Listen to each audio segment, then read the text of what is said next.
बिस्मिल्लाहिर्रहमानिर्रहीम। अस्सलाम वालेकुम। कैसे हैं आप सब लोग? उम्मीद करती हूँ ठीक ठाक होंगे, खुशबाश होंगे। आज की हमारी रेसिपी बिरयानी है, चिकन बिरयानी। तो सबसे पहले आप इसके लिए सब्ज़ी की सफाई कर लीजिए। हरी मिर्ची वगैरह रेडी कर लीजिए। हरी मिर्ची, प्याज, टमाटर, धनिया, पुदीना, ये तमाम चीज़ें मैं रेडी कर रही हूँ। यहाँ मैंने हरी मिर्ची रेडी करके रखी है। प्याज और टमाटर मैंने दो दो अदद लिए हैं। प्याज मैंने 2 अदद ली है बड़ी वाली, और टमाटर 4 अदद हैं। टमाटर और प्याज का मैंने पेस्ट बना लिया है। ये हरी मिर्चें हैं, टमाटर का पेस्ट। हम चिकन को ऑयल में डालकर उसके अंदर टमाटर का पेस्ट जो हम बना रहे हैं प्याज और टमाटर का, वो डाल देंगे, और इसके साथ साथ हरी मिर्चें भी डाल देंगे।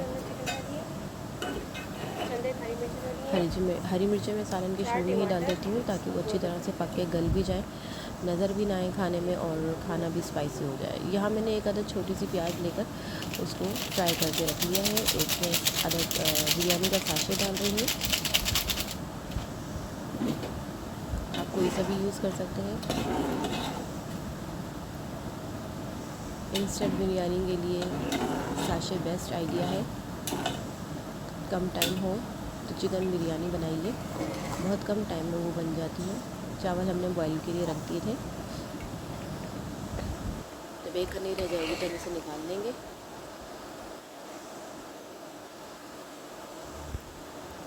चावल हमने छान लिए हैं, पानी हमने इसके बाद सारा निकाल लिया है। देखिए एक कनी रह गई है। यखनी भी तैयार है। अब हम तहे में तेल डालेंगे। थोड़ा सा तेल को अच्छी तरह से पेंदे पे फैला लीजिए।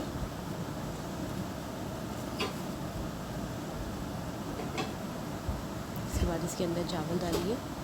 मैंने थोड़े से चावल डाले और बकिया बचा लिए हैं। ये मैं सालन या यखनी डाल रही हूँ।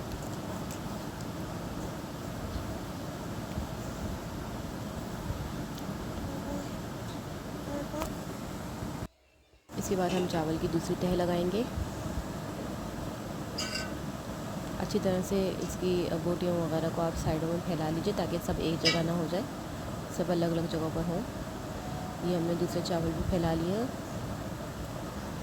और इसके ऊपर हम हरा मसाला डाल रहे हैं, धनिया, पुदीना वगैरह। इसके ऊपर मैंने फ्राई की हुई प्याज डाली है। अब इसके ऊपर मैं जर्दे का रंग, यानी कि खाने का जो रंग होता है, फूड कलर जो होता है ऑरेंज कलर का, वो डाल रही हूँ। आपके पास येलो फूड कलर तो आप येलो फूड कलर भी डाल सकते हैं। इसके ऊपर मैंने थोड़ी सी नींबू भी रख दी है। माशाल्लाह से बहुत अच्छा कलर, बहुत अच्छा टेस्ट आया था। आप भी ट्राई कीजिएगा। देखिए किस कदर खूबसूरत कलर आया है, और बहुत मज़े की बनी थी। तो रेसिपी ज़रूर ट्राई कीजिएगा और बताइएगा कि कैसी लगी। इंस्टेंट रेसिपी है, आपको आधा घंटा नहीं लगेगा इस रेसिपी को बनाने के लिए। उम्मीद करती हूँ रेसिपी पसंद आई होगी। दुआओं में याद रखिएगा। खुश रहिएगा, खुश रहिएगा।